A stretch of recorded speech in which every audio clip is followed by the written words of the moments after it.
Shalom, selamat pagi, selamat sahabat kepada kita semua pemirsa Hope Channel dimanapun berada. Senang sekali pada hari Sabat ini kita bisa berjumpa kembali di dalam pembahasan sekolah Sabat. Dan pada saat ini sudah hadir bersama dengan kita kedua hamba Tuhan, Pendeta Jeremy Selamat sahabat. dan juga Pendeta Jendri. Selamat sahabat.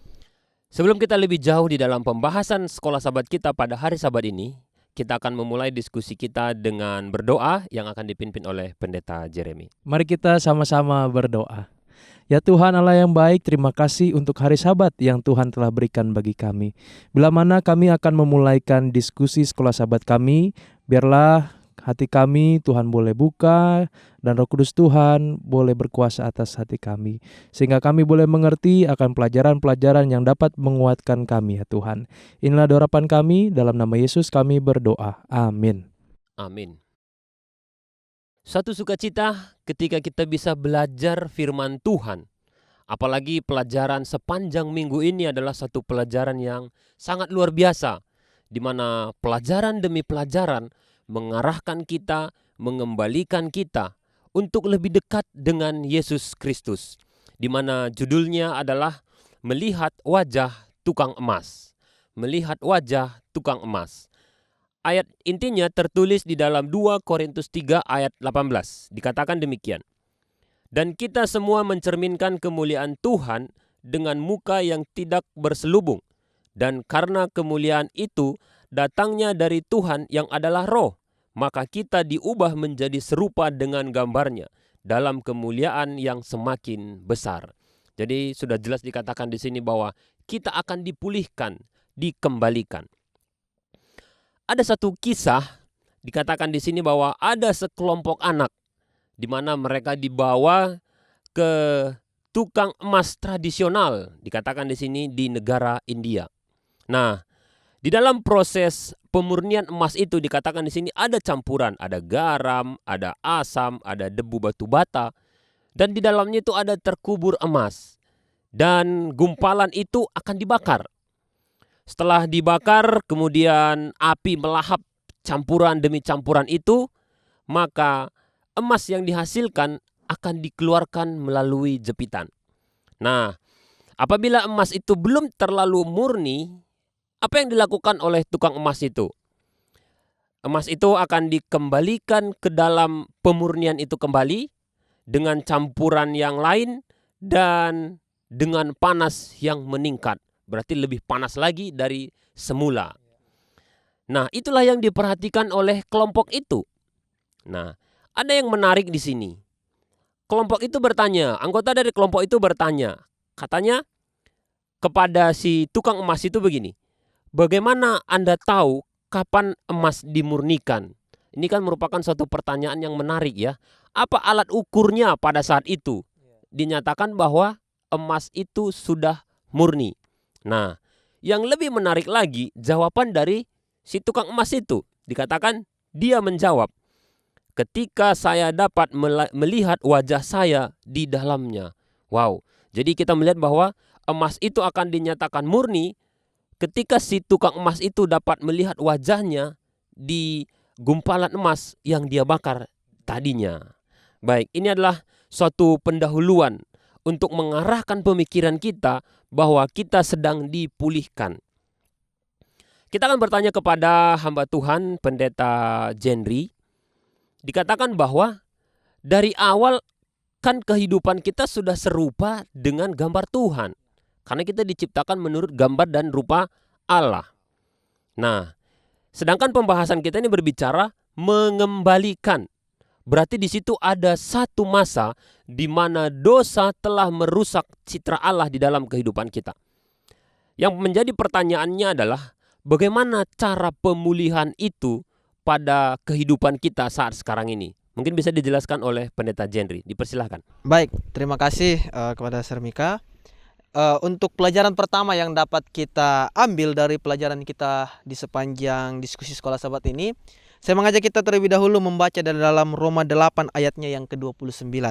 Dikatakan dalam Roma 8 ayat 29, sebab semua orang yang dipilihnya dari semula, mereka juga ditentukannya dari semula untuk menjadi serupa dengan gambar anaknya, supaya ia, anaknya itu, menjadi yang sulung di antara banyak saudara. Nah, seperti yang telah katakan, bahwa kita pada awalnya diciptakan menurut gambar dan rupa Allah, ya. Dalam Kejadian 1 ayat 26 kita diciptakan menurut gambar dan rupa Allah. Tetapi semua itu rusak oleh karena dosa yang terjadi. Nah, sebagai pertanyaan, kira-kira bagaimana cara agar pemulihan yang sama, agar kita dapat menjadi lagi serupa dengan gambar Allah. Nah, tadi saya tertarik dengan pendahuluan yang telah saya sampaikan tadi, ya, dari cerita kita, bahwa tukang emas itu mengatakan bagaimana agar emas itu betul-betul dilihat bahwa dia murni adalah ketika si tukang emas ini melihat wajahnya di emas itu. Dan ketika dia belum melihat wajahnya, apa yang dia lakukan? Dia harus membakar kembali emas itu dengan api yang bukan api semakin kecil, bukan api yang sama, tetapi api yang semakin besar. Nah, begitu juga yang dilakukan oleh Tuhan. Ketika kita telah kehilangan kemuliaan Allah, kita telah kehilangan wajah Allah, maka Tuhan akan menguji kita. Ya, nanti pelajaran selanjutnya kita akan lihat apa yang diuji oleh Tuhan. Ya, itu adalah karakter kita. Dan kalau kita bisa perhatikan di sini bahwa anaknya yang tunggal, yaitu Yesus Kristus, telah mengalami ujian ketika dia datang ke atas dunia ini, dan dia berhasil atas ujian itu semua. Dan kita diharapkan juga akan melakukan hal yang sama. Kita juga diuji, tetapi kita akan menang sama seperti Yesus menang ketika dia diuji. Mungkin itu. Baik, terima kasih. Jadi Yesus Kristus sendiri sudah menunjukkan cara pemulihan untuk menjadi serupa dengan Allah kembali. Pada saat ini kita akan melihat satu kisah hamba Tuhan di dalam Alkitab, yaitu Ayub. Ini berbicara tentang iman di tengah api permurnian. Nah, kalau kita melihat, Ayub merasa tidak pantas untuk mendapat cobaan seberat itu. Karena kita tidak melihat bahwa kesalahan yang dilakukan begitu berat juga. Ya. Kalau misalnya saya melakukan kesalahan, kemudian saya mendapat ujian dan cobaan, mungkin saya yang berpikir, wajar saya mendapat ujian seberat itu. Tetapi dalam hal ini Ayub tidak melakukan kesalahan yang besar, tapi dia mendapat suatu cobaan, ujian yang besar. Pertanyaannya adalah, bagaimana Ayub bisa menerima keadaan ini? Ya, bisa kita bilang keadaan yang tidak adil dari sudut pandang manusia. Tetapi Ayub tetap kuat di dalam ujian itu. Mungkin Pendeta Jeremy bisa menjelaskan hal ini. Baik, terima kasih untuk kesempatannya, Sir, dan selamat sahabat untuk kita semuanya, bahwa di pelajaran kita tadi sudah disampaikan mengenai kisahnya Ayub. Yang kita tahu bahwa di kisah Ayub itu di awal Ayub 1 pasal 1 Ayub 1 itu pasal 1 dikatakan bahwa Ayub ini orangnya baik, saleh, tidak ada cacatnya. Dan inilah yang menjadi konsep pemurnian itu. Ketika Ayub orangnya baik, orangnya saleh, tapi ada masalah dalam hidupnya, kembali lagi masalah ini, kesusahan ini bukan dialami karena Ayub berbuat salah seperti yang tadi disampaikan oleh Sermika. Dan inilah yang tadi disampaikan juga kisah tentang pemurni emas itu tadi, yang secara tradisional. Emas itu bukannya semakin jelek, bukannya kualitasnya semakin buruk sehingga itu menjadi alasan dia harus dibakar kembali. Tapi justru emas itu supaya makin murni, dia harus dipanaskan dengan panas yang lebih tinggi. Dan bagi Ayub untuk bisa bertahan dalam hal itu, secara manusiawi dia berkata bahwa di dalam Ayub pasal 23, bagaimana kok ini bisa terjadi? Aku akan menyatakan seluruh perbuatanku dan aku akan lepas daripada hakimku, dikatakan dalam Ayub pasal 23. Dan dia akan muncul seperti emas nantinya. Ayub mengalami kebimbangan. Sampai-sampai istrinya pun mengatakan bahwa kutukilah Tuhanmu itu. Tapi Ayub tetap bersandar kepada firman Tuhan. Memang hanya ini alasannya. Dia tetap percaya kepada Tuhannya. Jadi ketika bagi Ayub mengalami hal itu, dia tidak kehilangan siapa Tuhannya. Dia tidak merasa kecewa akan orang yang selama ini ia kenal. Seperti itu mungkin ketika kita kecewa kepada seseorang, jangan sampai satu keburukannya dia merusak setiap kebaikan yang telah dibuat oleh orang itu kepada kita. Jangan sampai karena kita berpikir saat ini kita mengalami kesusahan, kita melupakan setiap kebaikan Tuhan di masa-masa lalu. Karena Nyonya White pun sampaikan bahwa ingatlah, janganlah takut akan masa depan. Ingatlah akan setiap kebaikan pelajaran yang Tuhan tuntun bagi kita di masa yang lalu. Karena Tuhan yang menuntun kita di masa yang lalu akan menuntun kita juga di masa yang sekarang. Di tengah-tengah api pemurnian itu, Ayub tetap setia karena dia mengingat setiap berkat yang dikasih, bahkan setiap hal yang dia alami, itu mengajarkan kepada dia siapa Allahnya. Itulah Allah yang dia kenal. Jadi bukan cuma sekedar tahu hafal ayat Alkitab, tapi memiliki hubungan yang hidup dengan Tuhan. Baik, terima kasih. Ketika Ayub mengenal siapa Allahnya, demikian juga kedekatan dia dengan Allahnya, itu adalah salah satu kunci bagaimana Ayub kuat di dalam menjalani segala keadaan yang dia alami. Saya rasa ini tadi tantangan bagi kita ya pendeta ya. Betul. Seberapa dekat kita. Sehingga itu akan menjadi kunci seberapa bertahan kita di dalam segala keadaan, di dalam segala ujian yang kita hadapi. Iya. Nah, dari Ayub ini kita belajar ya Bapak Ibu Hope Channel, pemirsa Hope Channel dimanapun berada, agar kiranya kedekatan kita dengan Tuhan menjadi kekuatan bagi kita.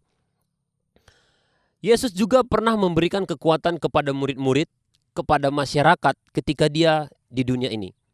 Yaitu berbicara tentang kata-kata terakhir Yesus.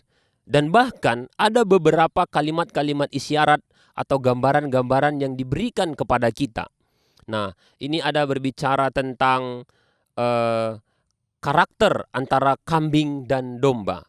Mungkin pendeta Jenry bisa menjelaskan bagaimana kedua perbedaan ini mengajarkan karakter yang baik kepada kita. Silakan pendeta. Oke, baik. Jadi ketika kita sama-sama belajar ya dalam pelajaran kita di hari berikutnya, di hari Selasa, maka kita akan lihat di sana ada perumpamaan yang Yesus sampaikan.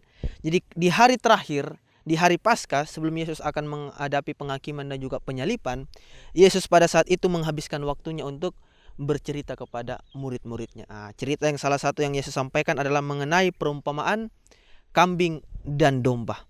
Jadi saya yakin juga ketika perumpamaan yang dijelaskan kepada murid-muridnya, itu akan membuat murid-muridnya lebih mengerti lagi apa maksud dari itu semua ya. Karena kalau kita memperhatikan, kita mendengar cerita, mendengarkan perumpamaan, membuat kita lebih tertarik kepada sebuah kisah atau kepada sebuah firman Tuhan. Khususnya ketika kita melihat dalam perumpamaan kambing dan domba ini, yang menjadi kriteria untuk membedakan kambing dan domba di dalam cerita ini adalah karakter mereka. Mungkin secara langsung kita bisa tahu bahwa ini kambing, ini domba ya. Tetapi kalau di dalam cerita ini yang membedakan antara kambing dan domba adalah karakter mereka masing-masing. Kalau kita buka Alkitab kita di dalam Matius 25, mungkin pendeta Jeremy boleh tolong bacakan Matius 25 ayatnya yang ke-40.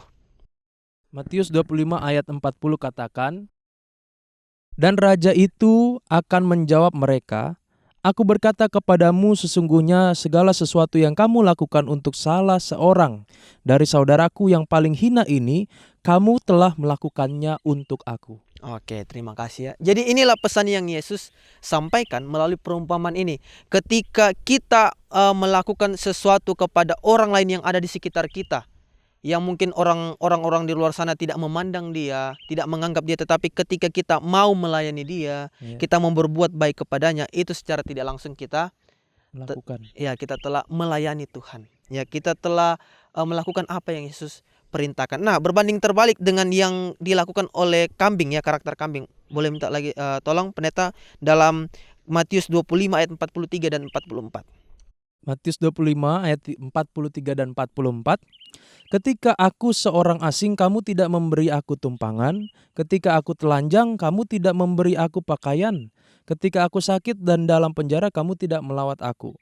Lalu mereka pun akan menjawab dia, katanya, "Tuhan, bila manakah kami melihat engkau lapar atau haus atau sebagai orang asing atau telanjang atau sakit atau dalam penjara dan kami tidak melayani engkau?" Nah, inilah yang disampaikan oleh orang yang mengaku mereka pengikut Tuhan, tetapi sebenarnya mereka tidak melayani Tuhan. Ya, yang Yesus sampaikan bahwa ketika kita melayani seorang yang paling kecil dari antara kita, artinya kita telah melayani Tuhan. Nah, disinilah karakter kita betul-betul diuji. Ya, apakah betul-betul karakter kita ini bukan hanya sekedar perkataan saja, tetapi karakter kita ini betul-betul kita praktekkan dalam kehidupan kita. Nanti di akhir zaman akan betul kelihatan yang mana kambing, yang mana domba. Ya, mereka sama-sama binatang gembalaan, tetapi mereka memiliki sifat yang begitu berbeda.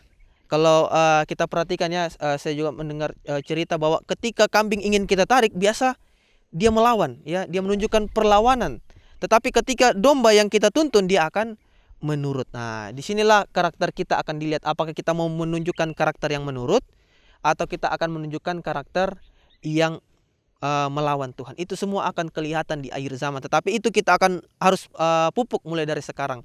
Ketika ada orang di luar sana yang membutuhkan pertolongan Tuhan, maka kita harus tolong. Jangan kita hanya hebat di dalam gereja, kita mengatakan bahwa kita umat Tuhan, kita umat yang percaya kepada Tuhan. Tetapi ketika kita lihat orang kesusahan di luar sana, kita tidak mempedulikan mereka. Dan nanti ketika kita dihakimi, Tuhan bilang, kamu tidak sungguh-sungguh melayani saya. Dan kita bertanya, Tuhan, kenapa saya tidak sungguh-sungguh melayani Engkau? Padahal saya rajin di gereja. Tuhan akan mengatakan yang demikian di dalam perumpamaan ini, bahwa ketika engkau melihat orang yang paling hina dari antara engkau, engkau tidak melayani mereka. Jangan sampai ini akan menjadi bagian kita. Tetapi haruslah tadi yang telah Pendeta Jeremy membacakan tadi dalam Matius 25 ayat 40, bahwa ketika kita telah melayani orang yang paling kecil dari kita, paling hina di antara kita, maka kita juga telah melayani Tuhan. Mungkin itu.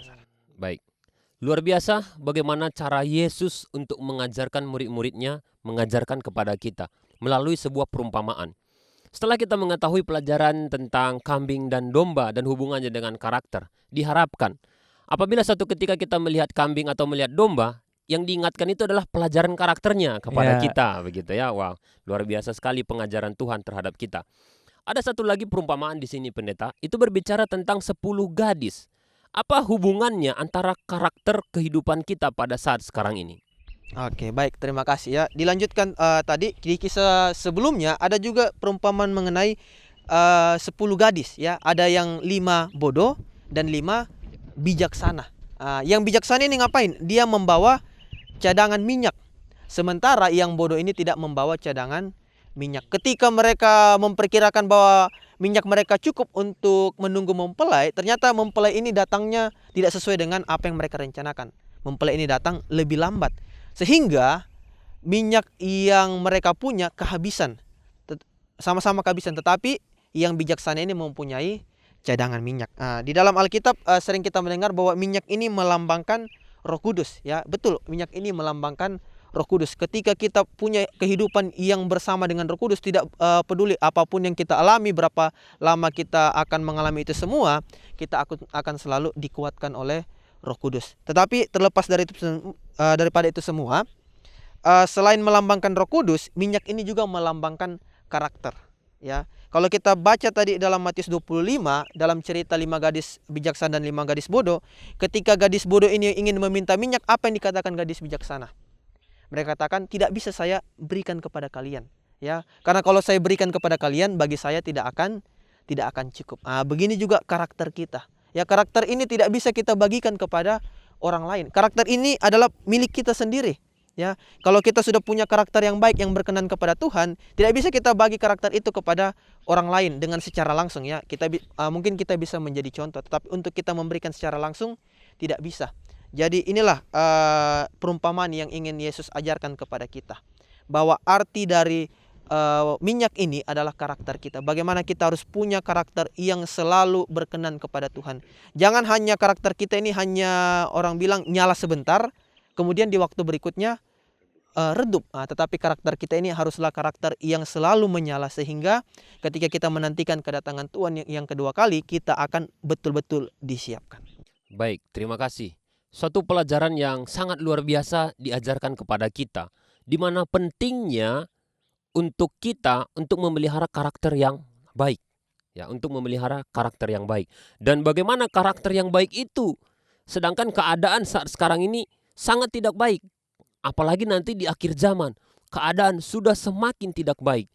Namun pelajaran hari Rabu akan mengajarkan kepada kita, hamba Tuhan Pendeta Jeremy akan mengajarkan kepada kita bagaimana kita untuk tetap berkarakter yang baik di tengah-tengah keadaan yang tidak baik. Silakan Pendeta. Baik, terima kasih Sir. Pada saat ini di pelajaran sekolah sahabat kita diajak untuk melihat kepada kisah yang dituliskan dalam Daniel 12 ayat 1 sampai 10. Di mana di sana dituliskan tentang bahwa ada seorang yang bernama Mikael yang kita percaya bahwa itu adalah Yesus Kristus yang nantinya akan bangkit berdiri untuk datang ke dunia ini menyelesaikan setiap hal, yaitu proses penghakiman, salah satu tema yang sangat penting dalam kitab Daniel. Dan ayat ketiga dalam Daniel pasal 12 katakan, dan orang-orang bijaksana akan bercahaya seperti cakrawala, dan yang telah menuntun banyak orang kepada kebenaran seperti bintang-bintang tetap untuk selama-lamanya. Berkaitan dengan karakter tadi, kitab Daniel 12 ayat 3 ini mengatakan bahwa orang yang berkarakter itulah dikatakan dengan orang yang bijaksana. Tandanya mereka bijaksana apa? Mereka bercahaya. Apa yang bercahaya dalam diri mereka? Tentunya satu terang. Terang yang mana kitab Injil katakan terang itu ialah Yesus Kristus sendiri. Terang itu bukan punya kita, tapi terang itu ada dalam diri kita. Terang itu bukan milik kita, kita tidak bisa menghasilkan terang. Hanya Yesus sumber terang. Dan kita hanya bisa bercahaya ketika kita mengizinkan Yesus hidup dalam diri kita. Mungkin itu secara pemaparan secara teologinya, namun sebenarnya prakteknya ya apa firman Tuhan katakan itulah yang kita lakukan. Dan pada saat itu kita lakukan, kita sedang dimurnikan. Selera kita diubahkan. Mungkin dulunya ibarat kita sedang makan gitu ya. Kita suka salah satu bumbu perasa MSG yang jumlahnya banyak. Tetapi ketika kita diajarkan tentang kesehatan, kita malah mau berusaha mengurangi hal itu. Berusaha mencari hal yang lebih murni yang bisa membuat tubuh kita sehat. Dan di pelajaran sekolah sahabat kita disampaikan bahwa kita diajak untuk menjadi orang yang bijaksana. Karakter itulah yang disampaikan sebagai orang yang bijaksana. Salah satu ayat berikutnya adalah Amsal 1 ayat 7. Mungkin boleh bantu Pak Pendeta Jendri untuk membacakan ayat ini. Salah satu ayat yang sangat sering kita dengarkan dan mungkin pernah dihafalkan. Oke, Amsal 1 ayat 7. Takut akan Tuhan adalah permulaan pengetahuan, tetapi orang bodoh menghina hikmat dan didikan. Ciri-ciri orang yang bijaksana tadi Pak Pendeta dikatakan bahwa takut akan Tuhan. Bagaimana kita tahu ini adalah ciri-ciri orang bijaksana? Karena lawannya orang yang takut akan Tuhan adalah orang yang bodoh. Lawannya orang yang bodoh adalah orang yang bijaksana. Dan dari ayat ini kita melihat bahwa ada proses pemurnian pembersihan yang terjadi. Wahyu 22 ayat 11 katakan sebagai bukti di akhir zaman bahwa orang yang kudus akan semakin kudus. Orang yang murni akan semakin murni. Tapi orang yang jahat dia akan semakin jahat. Kita ingat lagi kepada cerita dari sang pemurni emas tadi, tukang emas tadi, akan semakin ini berarti dalam satu titik tertentu kita diharapkan sudah perfect. Tapi supaya semakin perfect, supaya semakin sempurna, supaya semakin baik, kita sudah baik dalam titik tertentu berdasarkan apa yang kita tahu. Kita dinilai berdasarkan apa yang kita tahu. Tapi ternyata pencobaan yang datang akan memberitahu banyak hal yang lain dan itu membuat kita semakin sempurna. Saya rindu membagikan sisi pandang yang lain dari ayat hafalan kita. Ayat hafalan kita diambil dari 2 Korintus 3 ayat 18. Mungkin kita boleh baca kembali bersama-sama ayat hafalan kita. 2 Korintus 3 ayat 18. Bolehkah Sermika tolong bantu bacakan? 2 Korintus 3 ayat 18. Dan kita semua mencerminkan kemuliaan Tuhan dengan muka yang tidak berselubung. Dan karena kemuliaan itu datangnya dari Tuhan yang adalah roh, maka kita diubah menjadi serupa dengan gambarnya dalam kemuliaan yang semakin besar. Kita dapat diubah. Kita dapat melihat wajah Tuhan tanpa terselubung. Artinya tidak perlu lagi nanti pakai, kita bisa melihat Tuhan nantinya. Karena kita sudah dikuasai oleh Roh Kudus dan kita dimurnikan dari hari ke hari bila mana nanti Yesus datang. Dan pada saat ini kita mau lihat kepada kalimat terakhirnya, dan kemuliaan yang semakin besar. Di dalam terjemahan yang lain disampaikan dalam bahasa Inggrisnya into the same image, from glory to glory. Artinya kita diubahkan ke dalam gambar yang sama, kayak kita bisa melihat Tuhan, tapi from glory to glory. Ada dari sebuah kemuliaan kepada kemuliaan. Makanya diterjemahkan kepada kemuliaan yang semakin besar. Ketika hal ini terjadi seperti yang tadi dirasakan oleh Ayub. Dia tidak berdosa tapi dia dapat pencobaan. Itulah proses pemurnian yang dirasakan Ayub. From glory to glory. Dia sudah saleh. Tapi Tuhan ingin memurnikan dia lebih lagi. Kita sudah saleh tapi Tuhan ingin memurnikan kita lagi. Kalaupun kita belum saleh, waktunya kita untuk dimurnikan oleh Tuhan. Baik, terima kasih. Jadi memang semakin jelas bahwa maksud Tuhan di dalam kehidupan kita adalah baik untuk memurnikan kita semakin dan semakin dan semakin murni. Dalam karakter kita semakin dan semakin serupa dengan Dengan Tuhan Tuhan. kita. Baik. Tapi kita tidak sendirian di dunia ini. Ada kelompok, ada komunitas, dan lain-lain. Di mana sering sekali kita terpengaruh oleh keadaan. Nah, yang menjadi pertanyaannya adalah, kita sebagai seorang Kristen, seberapa penting kelompok atau komunitas di dalam pertumbuhan karakter kita? Apakah itu akan menjatuhkan kita atau membuat kita semakin baik? Mungkin Pendeta Jeremy bisa menjelaskan akan hal ini. Baik, terima kasih Sir. Pada saat ini kita melihat satu fenomena yang di Alkitab disampaikan tadi, bagaimana kita bisa bertumbuh. Orang Kristen, kita umat-umat Tuhan digambarkan sebagai satu tubuh. Ada yang mungkin bersifat atau fungsinya yang mengambil fungsi kaki, tangan, dan yang lain-lain. Tapi kita satu tubuh. Tuhan berikan banyak karunia, banyak roh, berbeda-beda, tapi kita satu, sumbernya dari Tuhan. Dan kepalanya, pemimpinnya adalah Yesus Kristus. Namun dengan fenomena individualisme yang semakin besar, dan juga mungkin pemikiran postmodern yang berpikir bahwa apa yang kamu bilang belum tentu cocok sama saya, gitu kan. Apa yang saya bilang belum tentu cocok sama kamu. Jadi semua itu dianggap kebenaran relatif. Yang penting cocok sama kita. Tidak ada bentuk kayak harus enggak gitu. Dan inilah yang bahaya di zaman kita sekarang, di mana kita melihat bahwa kita diajak untuk melihat bahwa kita hidup di jemaat, di komunitas di mana kita berada, kita hidup untuk sama-sama bertumbuh di dalam Tuhan, mencapai seluruh ukuran kepenuhan Kristus. Bahwa kita memang bisa saja hidup sendirian, mungkin kita baca Alkitab di rumah, tidak ikut ke gereja, yang penting kan ibadah, Sir ya. Ibadah sendirian bisa. Tapi nanti kalau kita mengalami kesusahan, kalau kita lagi down, siapa yang mau menolong kita? Kalau kita menjauh daripada kumpulan umat Tuhan, siapa yang tahu kalau kita mungkin itulah nasi terakhir yang bisa kita makan di hari itu di piring kita. Nggak tahu lagi dari mana kita akan dapat pertolongan. Atau mungkin yang kita jaga-jaga, kapan waktu kita meninggal?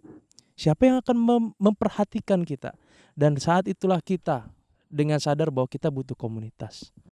Baik, terima kasih. Jadi di dalam komunitas ini kita mendapat kekuatan, ya gitu ya, untuk pertumbuhan karakter kita. Nah, di dalam diri kita sendiri, masing-masing kehidupan orang mempunyai karunia roh, mempunyai karunia yang berbeda-beda. Nah, menjadi pertanyaannya adalah bagaimana perbedaan karunia roh itu kita gunakan untuk saling membangun diri, demikian juga membangun komunitas untuk lebih dekat kepada Tuhan. Pendeta Jeremy mungkin bisa menjelaskan akan hal ini. Oke, baik, terima kasih Sir. Jadi bagaimana karunia yang Tuhan berikan kepada kita bukan hanya untuk diri kita sendiri, tetapi juga kepada orang lain agar dapat membawa kita untuk lebih dekat lagi kepada Tuhan ya. Jadi seandainya kita ini telah diberikan Tuhan sebuah karunia ya, kita ambil contoh adalah karunia bernyanyi contohnya. Kita sudah dikasih karunia bernyanyi, kita memuji Tuhan dengan diri kita sendiri, dengan memuji dengan karunia kita sendiri, dengan suara kita. Pada saat kita sendiri, maka itu akan membawa jiwa kita lebih dekat kepada Tuhan. Dan seandainya kita nyanyikan lagu di depan banyak orang, pasti bukan hanya diri kita sendiri yang diangkat lebih dekat kepada Tuhan, tetapi orang lain juga akan diangkat lebih dekat kepada Tuhan. Jadi inilah juga pentingnya ya, sama seperti tadi Pendeta Jeremy terangkan bahwa kita ini semua adalah satu tubuh. Kita ada tangan, ada mata, ada kaki, dan semua ini harus bekerja atas perintah, yaitu kepala yang adalah Yesus Kristus. Dalam hal karunia demikian juga ya. Ketika ada karunia bermacam-macam yang diberikan kepada kita, karunia itu akan menolong bukan hanya diri kita tetapi orang lain untuk semakin lebih dekat lagi kepada Tuhan ya. Ada mungkin karunia kita untuk mengajar firman Tuhan. Kalau kita ajar orang lain dengan menggunakan karunia kita, maka orang lain akan mengerti firman Tuhan. Ada karunia kita berdoa. Kalau kita mendoakan orang lain akan lebih kuat lagi. Maka itu akan membantu orang-orang yang ada di sekitar kita untuk lebih dekat lagi kepada Tuhan. Mungkin itu contoh-contoh yang bisa kita berikan. Baik, terima kasih. Jadi semua yang kita pelajari yang tadi adalah mengarahkan kepada kita atau adalah satu proses pemulihan daripada citra Allah di dalam kehidupan kita. Sekarang kita masuk kepada kesimpulan bagaimana hamba Tuhan Pendeta Jeremy dan Pendeta Jendri akan menyampaikan kesimpulan kepada kita berbicara tentang karakter ataupun karakter Tuhan kita di dalam kehidupan kita, dan kesimpulan itu mengacu kepada wajah tukang emas. Pendeta Jendri mungkin pertama boleh menyampaikan kesimpulannya. Oke, baik, terima kasih ya. Sebagai kesimpulan yang bisa saya sampaikan, pelajaran terakhir tadi yang telah kita bahas bahwa kita semua adalah satu anggota tubuh, ya. Kita tidak akan mempunyai pemurnian dan kedewasaan iman secara individu, tetapi kita akan betul-betul mempunyai pemurnian dan kedewasaan iman ketika kita ada bersama-sama dengan orang lain, ya. Entah itu jemaat kita, entah itu komunitas kita atau keluarga kita. Ketika kita mau melatih bukan hanya diri kita tetapi orang lain juga kita bawa kepada Tuhan, maka itu akan lebih lagi membuat kita menjadi lebih murni dan bahkan orang-orang di sekitar kita. Sehingga ketika kita betul-betul murni, maka kita akan memancarkan wajah Allah di dalam kehidupan kita. Sehingga itu juga akan membuat orang lain juga memancarkan wajah Allah di dalam kehidupan mereka. Baik, terima kasih. Pendeta Jeremy, bagaimana menyampaikan kesimpulan ketika kita berbicara tentang wajah tukang emas? Baik, terima kasih, Sir. Ketika dalam kehidupan kita memiliki hubungan dengan Tuhan. Hubungan dengan Tuhan itu akan terpancar dalam perkataan, tindakan. Dan satu poin yang saya ambil tadi dari kesimpulan Pendeta Jendri adalah pengaruh. Saat kita sudah bertumbuh dalam Tuhan, kehidupan pribadi kita, mau tidak mau pasti kita berinteraksi dengan orang. Pasti kita punya pengaruh kepada orang-orang di sekitar kita. Beberapa hal tentang pengaruh ini yang dapat kita renungkan. Ini sudah tidak berbicara lagi tentang diri kita yang bertumbuh secara individualisme, secara individu ya. Yang pertama adalah kita tidak hidup sendirian di dunia ini. Artinya kita tidak hidup untuk diri sendiri, tapi kita hidup juga untuk orang lain. Kemudian ada yang katakan juga peribahasa besi menajamkan besi. Kita boleh saja menganggap diri kita sudah hebat atau sudah mengetahui, sudah beriman dalam Tuhan, tapi ternyata ketika kita berinteraksi dengan orang, kita bisa mendapatkan pelajaran yang lebih banyak lagi. Bahkan pelajaran yang kita sudah dapat, hubungan kita dengan Tuhan, bisa kita bagikan pada orang lain dengan cara bersaksi. Sehingga kita tidak hidup untuk diri kita sendiri, yang kita pengen, apa yang kita pengen tahu, memuaskan keinginan kita sendiri saja hubungan dengan Tuhan.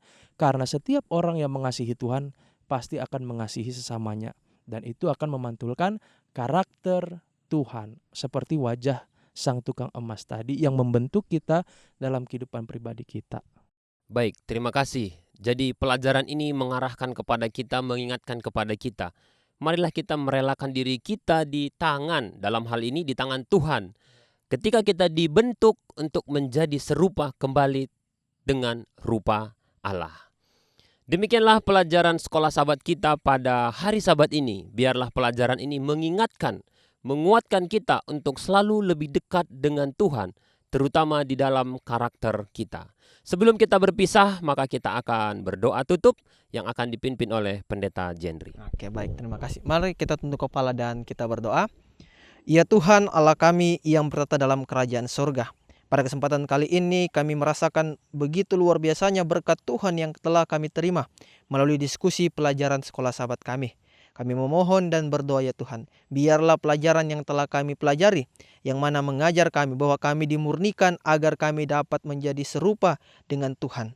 Sehingga ketika kami telah menjadi serupa dengan Tuhan, itu akan mengajak orang lain juga akan dimurnikan sehingga mereka juga akan menjadi serupa dengan Tuhan. Biarlah pelajaran ini ya Tuhan tidak berlalu dalam kehidupan kami, tetapi dapat menjadi bagian bagi kami semua. Terima kasih ya Tuhan, bersama-sama dengan kami di sepanjang ibadah kami hari Sabat ini dan di sepanjang Sabat ini. Jadilah kehendak Tuhan atas kami, serta mengampuni kami dari segala dosa kami. Di dalam nama Yesus kami berdoa. Amin. Amin. Demikianlah pelajaran sekolah sahabat kita pada hari Sabat ini. Terima kasih, Tuhan memberkati.